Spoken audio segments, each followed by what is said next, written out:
We've placed a lien on your 155-year-old home for $12,000 unpaid HOA dues. Pay up or we foreclose in 30 days. She smirked on my porch, French nails tapping my great-grandma's oak door frame like she owned it.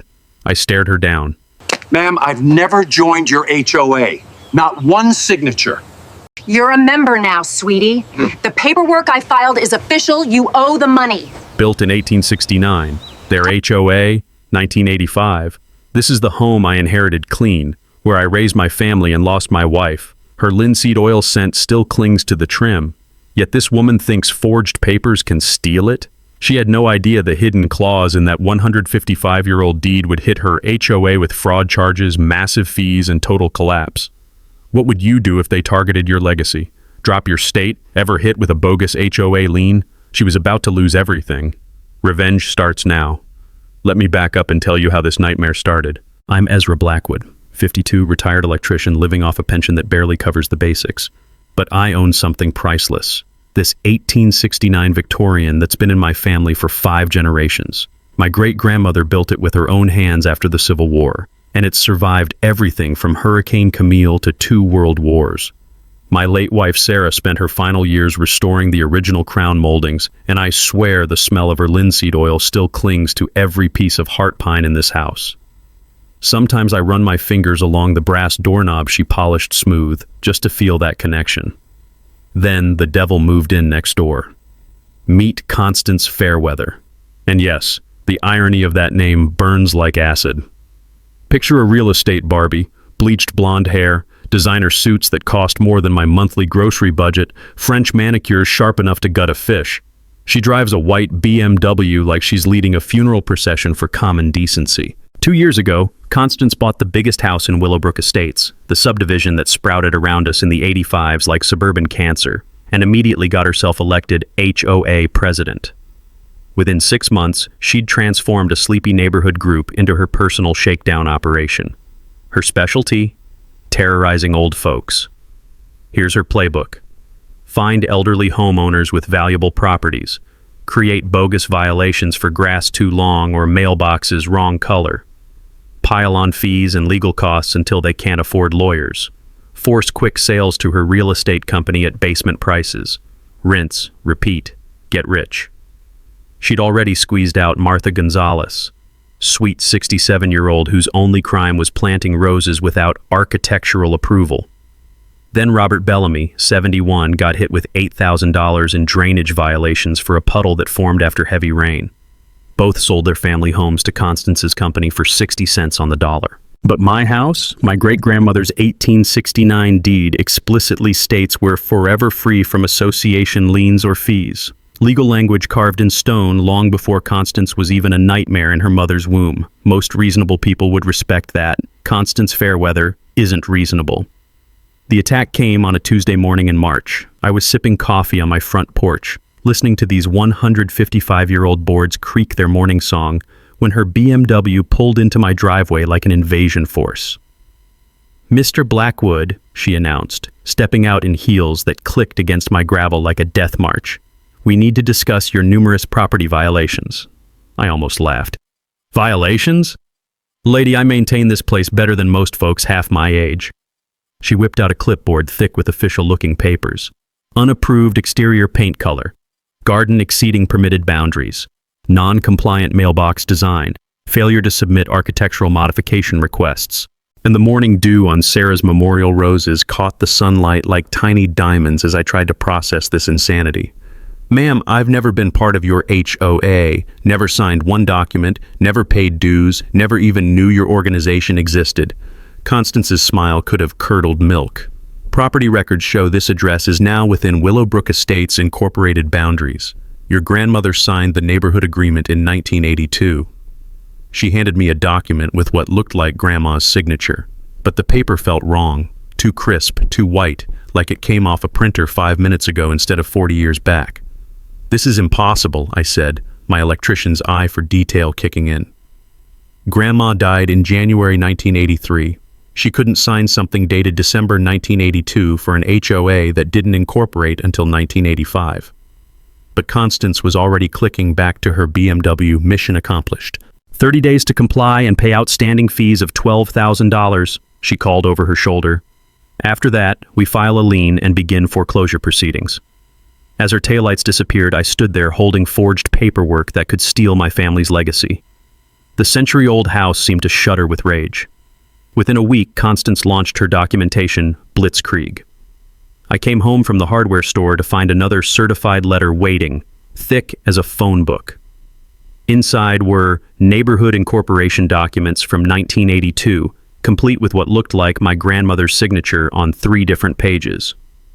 But here's the thing about being an electrician for 30 years. You develop an eye for forgeries. These papers had crisp, laser-printed text that didn't exist in 1982. The aged yellowing looked like someone dunked them in coffee that morning. And Grandma's signature? By 1980, her arthritis had her handwriting shaky as a paint mixer, but this signature was smooth as silk. I remembered reading somewhere that document forgers always mess up the little details.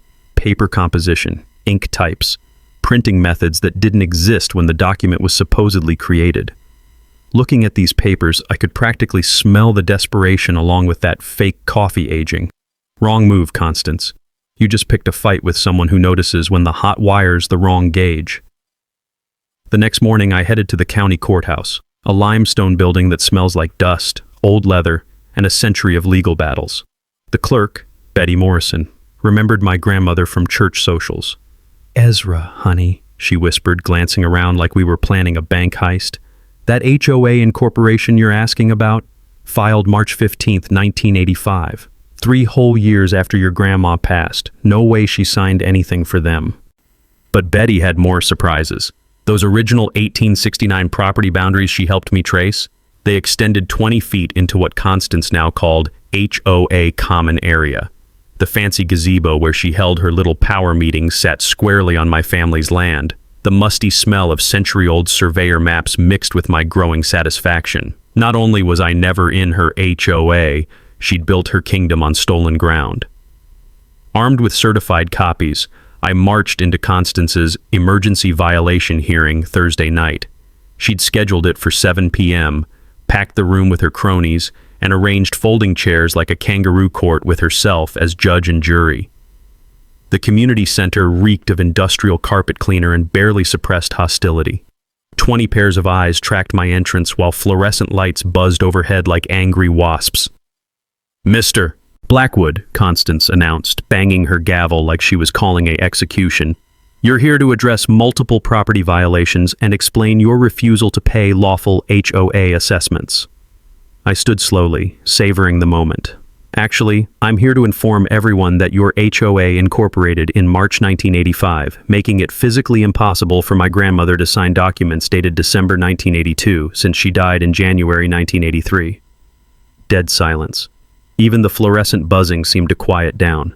"Furthermore," I continued, watching panic flash across Constance's Botoxed face, "your clubhouse sits 20 feet onto my property according to the original 1869 survey. You've been trespassing for decades." Constance's perfectly manicured fingers went white-knuckled on that gavel. "Those are serious allegations. Do you have proof?" I held up certified county records like a royal flush. Betty Morrison helped me pull the real documents. Everything's witnessed and sealed. That's when Brad Kowalski, Constance's head enforcer who looks like he bench presses Buicks for fun, jumped up screaming about troublemakers destroying property values. But while Brad was making noise, I noticed Constance frantically texting someone under the table. The sweat beading on her forehead told me everything I needed to know. She knew I was right. The meeting exploded into chaos. Neighbors who'd been nodding along with her violations suddenly looked confused.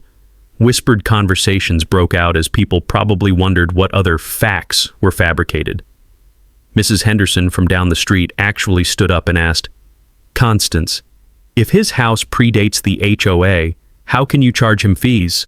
"Executive session!" Constance shrieked, banging her gavel like a woodpecker on speed. "We need to discuss legal strategies."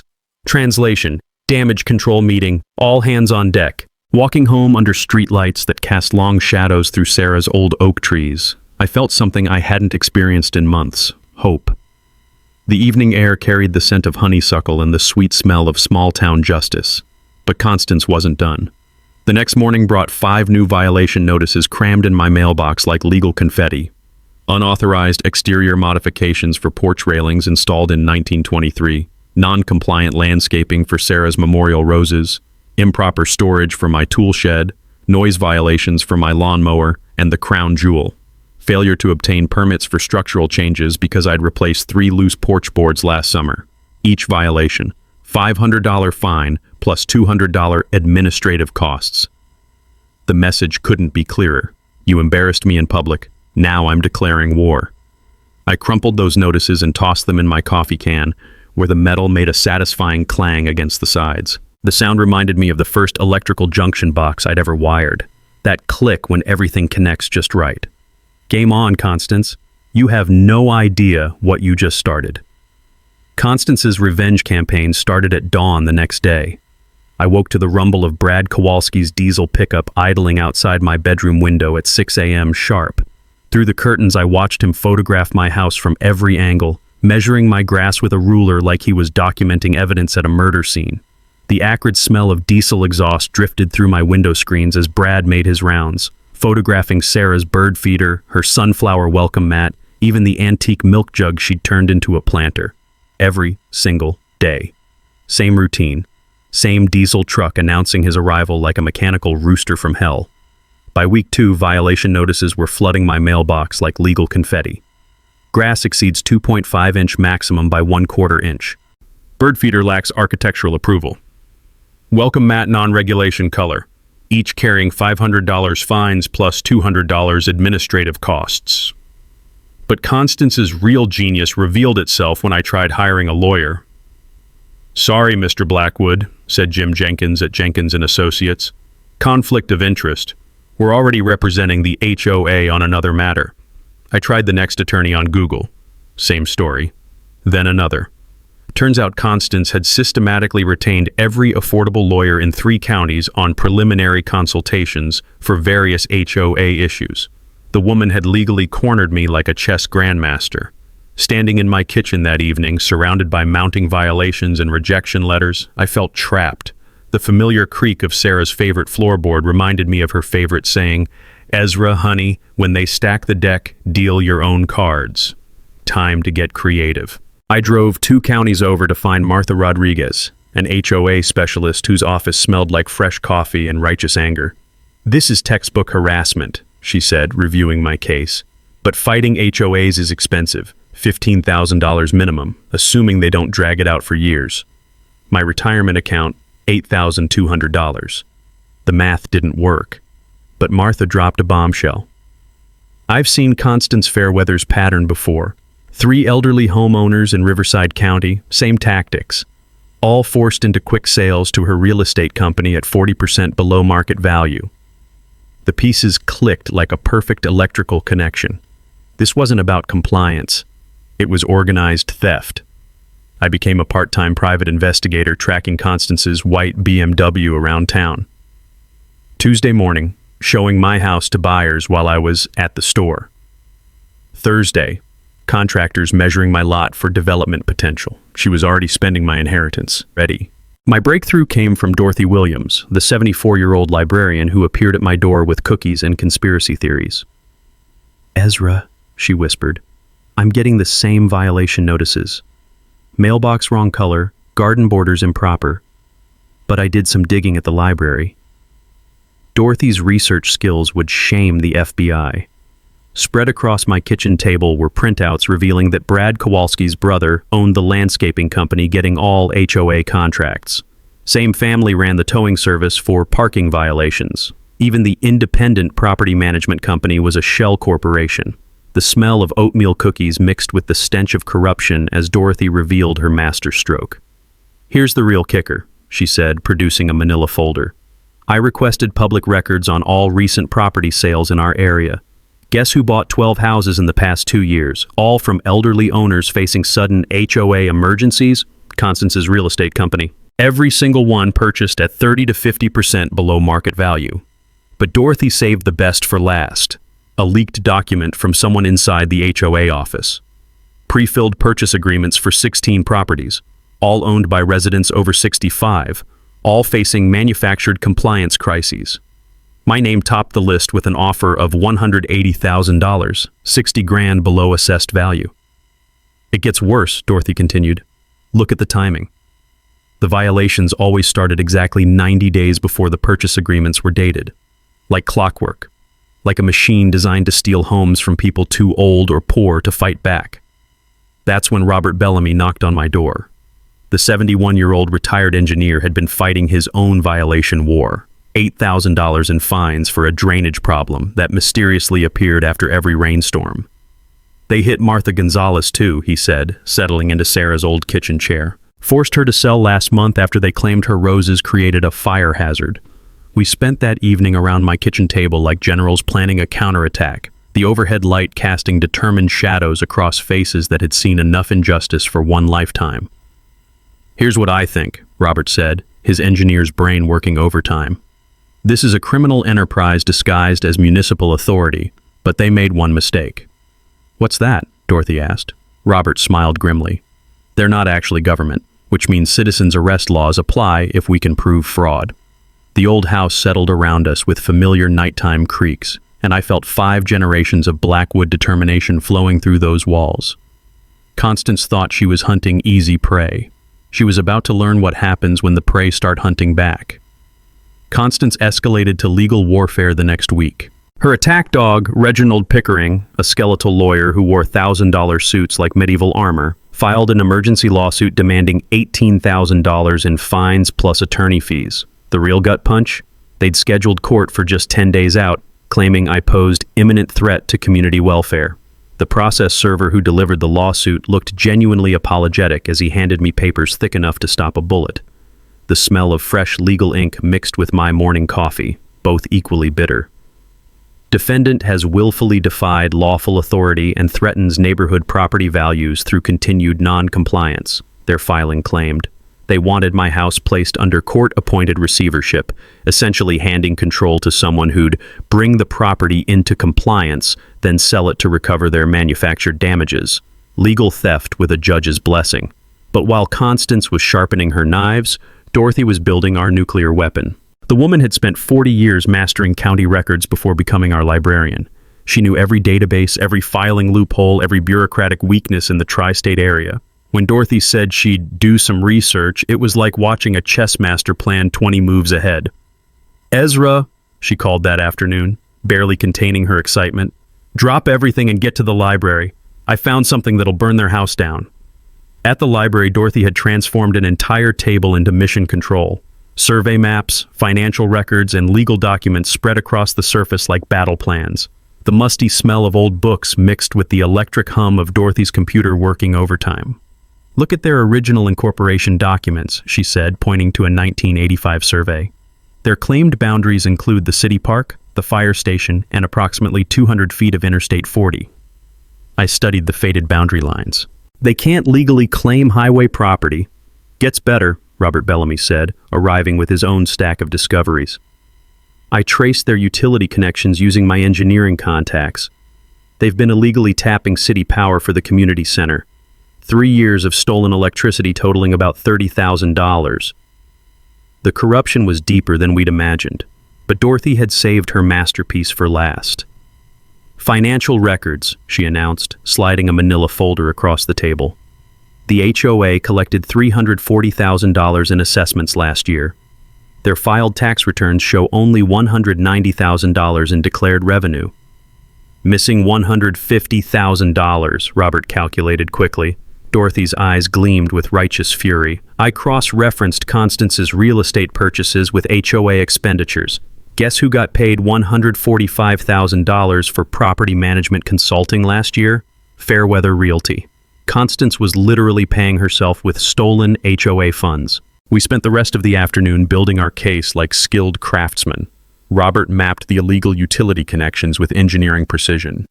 Dorothy compiled financial evidence that would make federal prosecutors dance with joy. I contributed my electrician's expertise, documenting code violations that could shut down their entire operation. But our investigation revealed something that made my hands shake with rage. Hidden in Constance's real estate transactions was a hunting pattern that targeted recently widowed women with mathematical precision. Every victim had lost their spouse within the past 2 years. Every property was worth significantly more than the forced sale price. "She's not just stealing houses," Dorothy said quietly. "She's harvesting grief." That evening, I sat on my front porch as twilight painted Sarah's roses deep purple in the fading light. Her wind chimes caught the evening breeze, playing the melody she'd loved during our quiet moments together. I could almost feel her hand on my shoulder, whispering the words she'd said during my toughest electrical jobs. "Patience, honey. Find the right wire, and the whole system lights up." But Constance wasn't finished testing my patience. The next morning brought a masterpiece of psychological warfare. Someone had dumped a pickup truck's worth of broken concrete and twisted metal on my front lawn overnight, enough construction debris to violate every city ordinance in the book. 2 hours later, a city code enforcement officer was writing me a citation, $500 per day until removed, plus administrative costs. The timing was surgical. The setup was perfect. Someone with serious municipal connections had orchestrated this frame job. As I stood there staring at the illegal dumping, my phone buzzed with a text from Dorothy. "Emergency meeting, found the smoking gun." 20 minutes later, we were huddled in my kitchen while Dorothy dropped the bombshell that changed everything. "I was digging through court records when I noticed something weird," she said, spreading out documents on my table. "Judge William Fairweather, the one assigned to hear your case, filed a property deed last year." "So?" "He bought Martha Gonzalez's house, the one Constance forced into foreclosure 6 months ago, paid $120,000 for a property assessed at $200,000. The room went dead silent except for the tick of Sarah's old clock on the mantel. "Their family," Robert whispered. "Business partners," Dorothy corrected. "Judge Fairweather has purchased 4 properties that went through Constance's foreclosure scheme. He's not presiding over justice. He's protecting his investment portfolio." I looked out my kitchen window at the pile of debris on my lawn, then back at the evidence of a criminal conspiracy that went all the way to the bench. Constance thought she was playing chess. She had no idea we were about to flip the entire board. Dorothy's call came at 6 a.m., her voice shaking with excitement and something that sounded like fear. "Ezra, get over here now. Don't call anyone. Don't tell anyone where you're going. I found something that changes everything." 20 minutes later, I was sitting in Dorothy's kitchen while she paced like a caged tiger. The smell of burnt coffee filled the air. She'd clearly been up all night. "Remember I told you my grandmother kept copies of everything as county records keeper?" Dorothy said, pulling out a manila envelope that looked like it had been hidden in a safe for decades. "Well, yesterday I was cleaning out her old filing cabinet and found this." She slid a document across her kitchen table. The paper was thick, official-looking, with a raised seal that felt substantial under my fingers. "Insurance policy from 1955, she said. "Your grandmother's property. Read section 4. My hands trembled as I read the faded typing.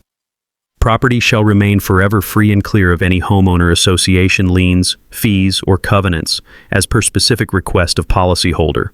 This restriction runs with the deed in perpetuity and supersedes all future municipal or private organizational claims." The room went dead quiet except for the tick of Dorothy's grandfather clock.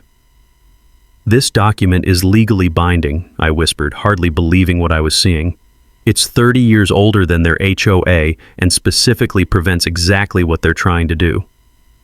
"Gets better," Dorothy said, pulling out a second folder. "While I was at the courthouse yesterday, I also requested financial records on all the properties Constance has acquired through foreclosure." She spread out a dozen property deeds like playing cards. Every single house had been purchased for 40 to 60% below market value. Every owner had been elderly. Every foreclosure had happened within 90 days of the initial violation notice. 12 houses in 2 years, Dorothy said quietly. Total market value, $2.8 million. Total purchase price, $1.6 million. She's stolen over $1 million in equity from our neighbors. But the document that made my blood run cold was at the bottom of the pile.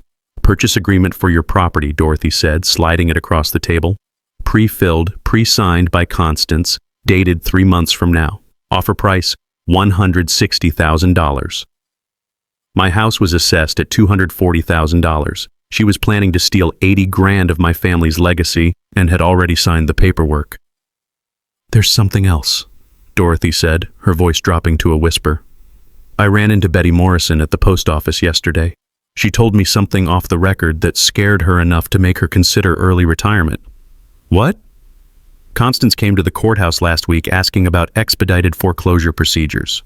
Specifically, she wanted to know the fastest way to seize property from owners who might not be mentally competent to handle their affairs. The implication hit me like a punch to the gut. If they couldn't steal my house through fake liens, they were planning to have me declared mentally unfit. I stared at the insurance document, my grandmother's signature still clear after nearly 70 years.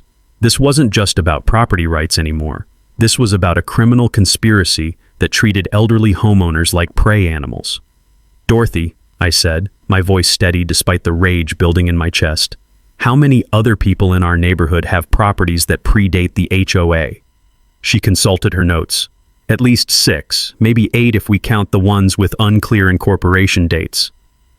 "And how many of those owners know about historical protections like this insurance clause?" "Probably none." I looked out Dorothy's kitchen window at the tree-lined street where I'd grown up, where Sarah and I had planned to grow old together, where families had built lives for generations. Constance Fairweather hadn't just declared war on me, she'd declared war on the entire concept of home. Time to show her what happens when you threaten a man's family legacy. The war room moved to my kitchen that same afternoon. Dorothy arrived with her research arsenal, Robert brought his engineering toolkit, and I contributed 3 decades of electrical troubleshooting skills. Sarah's old kitchen table, scarred from years of home improvement projects, became our command center for engineering Constance's complete destruction. "All right," I said, spreading out the 1955 insurance document like a battle flag. "We've got the smoking gun, now we need to make sure they can't wiggle out of this." Robert adjusted his glasses and leaned forward. "From an engineering perspective, we need redundant systems. If one fails, 2 others kick in automatically." The smell of Dorothy's industrial-strength coffee mixed with the familiar scent of electrical tape as I opened my toolbox. Time to put my trade skills to work. My first job was building a surveillance system that would make the NSA jealous. I spent Tuesday morning installing pinhole cameras around my property using techniques learned from 30 years of hiding electrical wire in impossible spaces.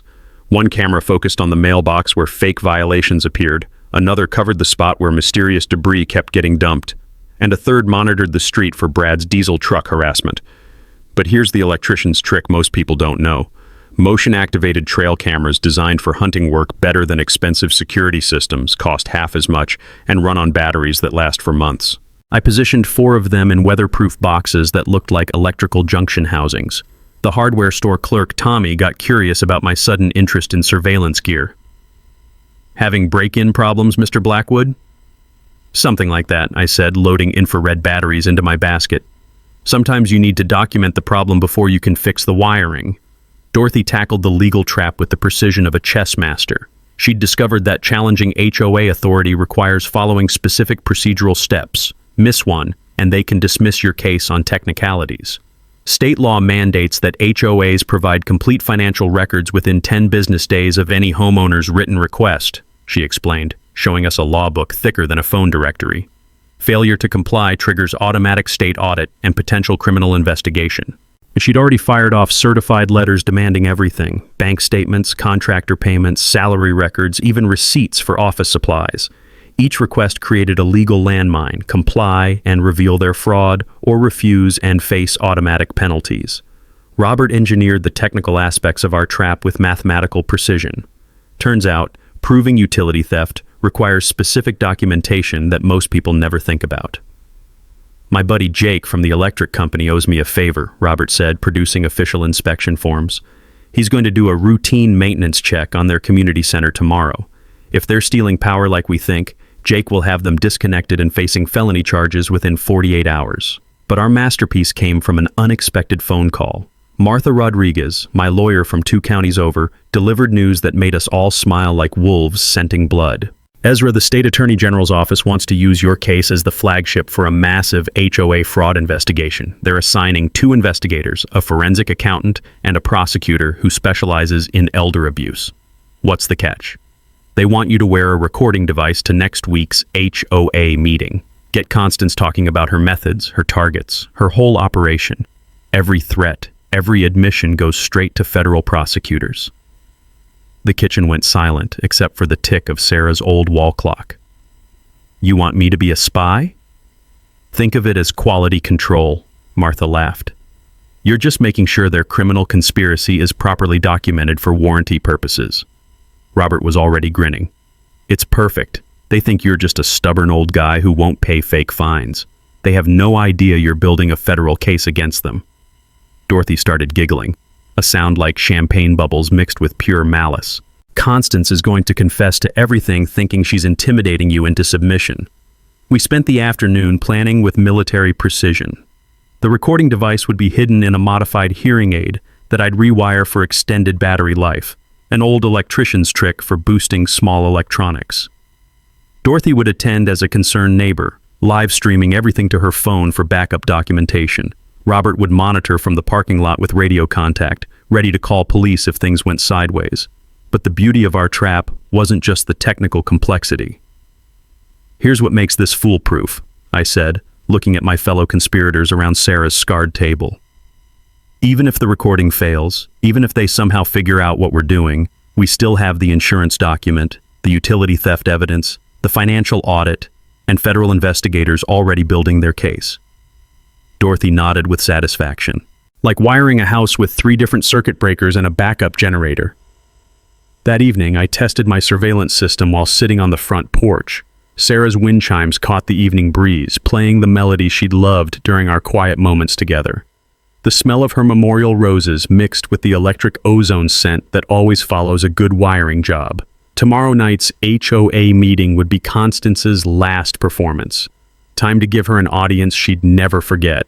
Constance figured out we were building a case 3 days before the meeting. I knew because my surveillance cameras caught something interesting Tuesday morning. Brad Kowalski wasn't just doing his usual harassment drive-by. He was studying my house like a burglar casing a job, taking photos of my new security cameras, even sketching rough diagrams in a notebook. The hunter had realized he was being hunted. Dorothy called that afternoon with confirmation. Ezra, Brad's been making rounds through town asking questions about us, offering money for information about our activities. What kind of questions? The kind that suggests they know we're up to something but don't know what. Mrs. Henderson said he offered her $50 to report any certified mail you receive. Tommy at the hardware store got $20 to list your recent purchases.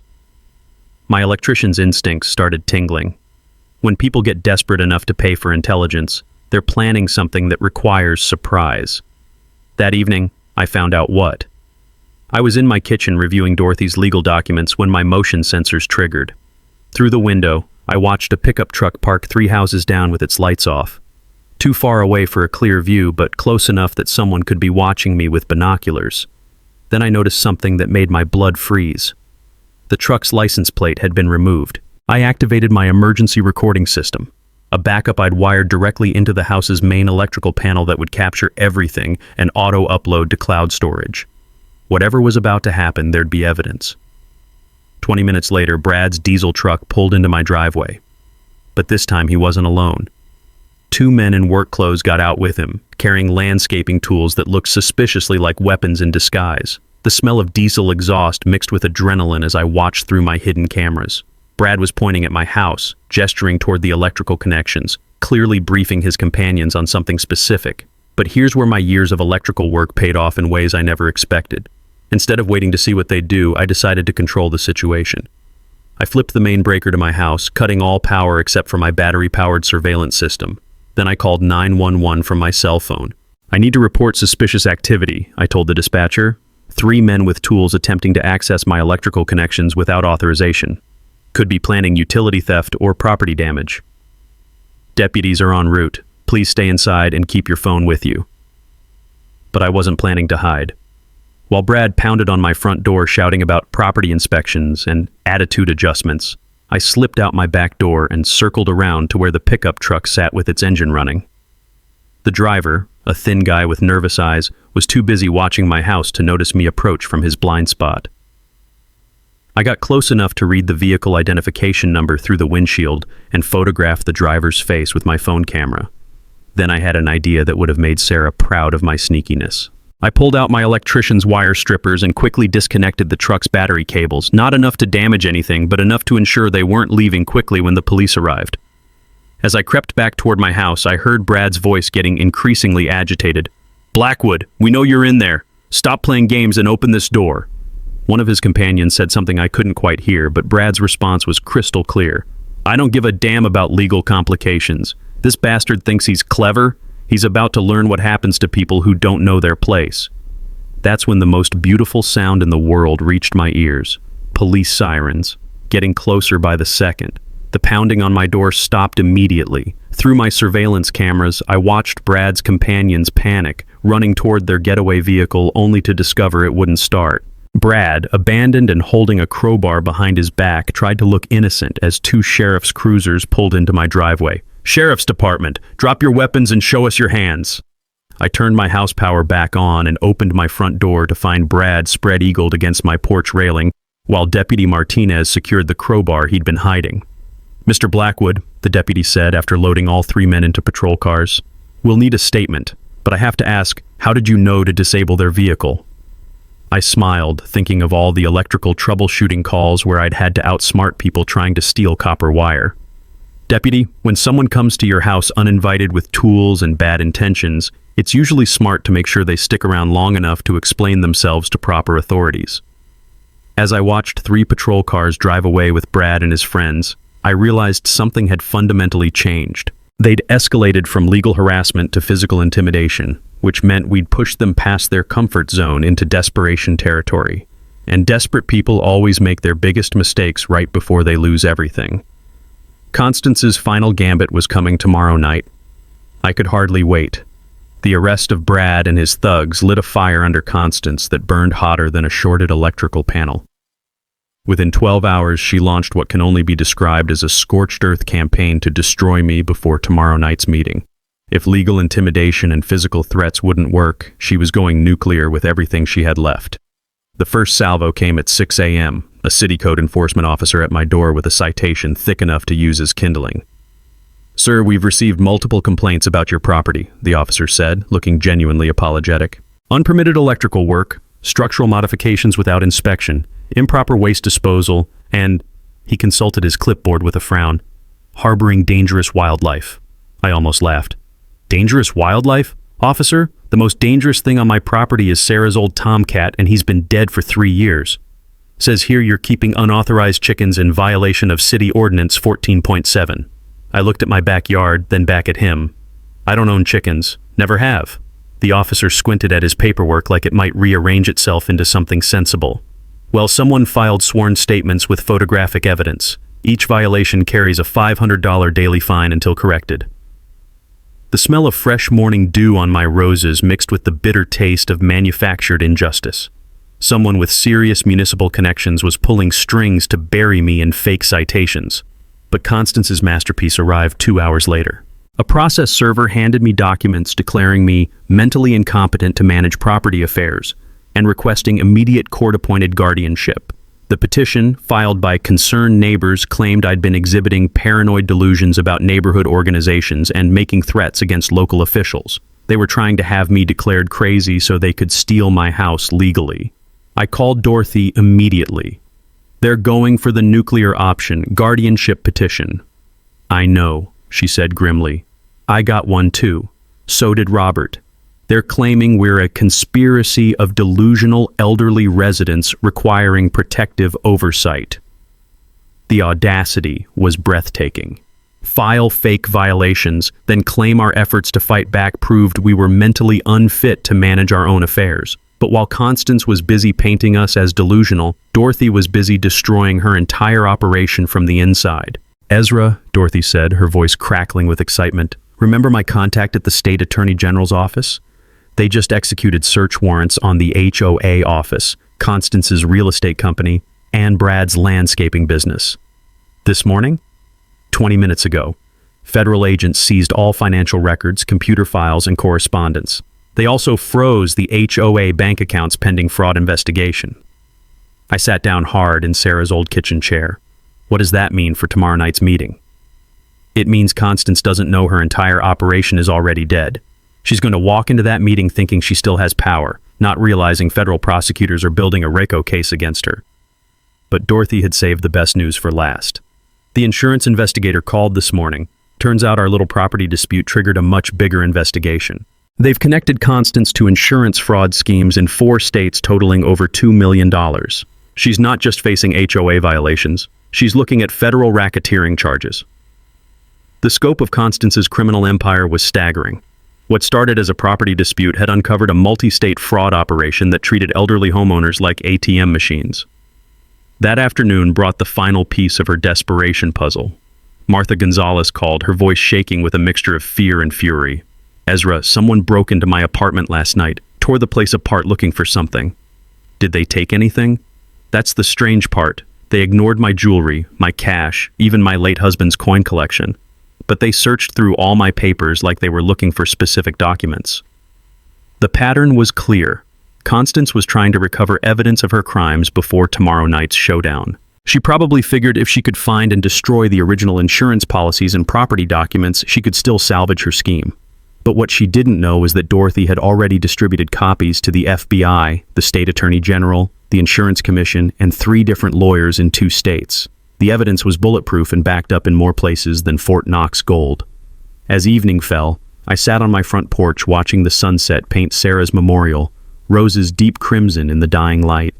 Her wind chimes played their familiar melody in the breeze, and for the first time in months, I felt something that had been missing. Peace.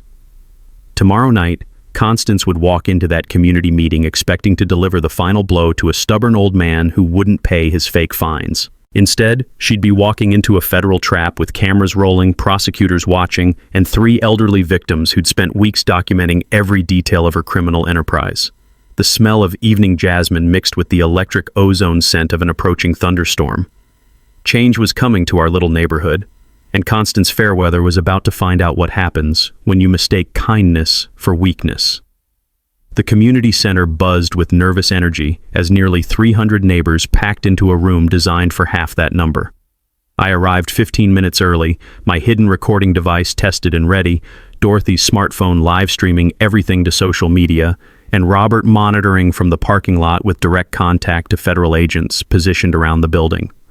The smell of industrial carpet cleaner mixed with anticipation as people filled every folding chair and lined the walls. Word had spread about tonight's emergency meeting to address the Blackwood situation, but nobody knew they were about to witness the collapse of a criminal empire.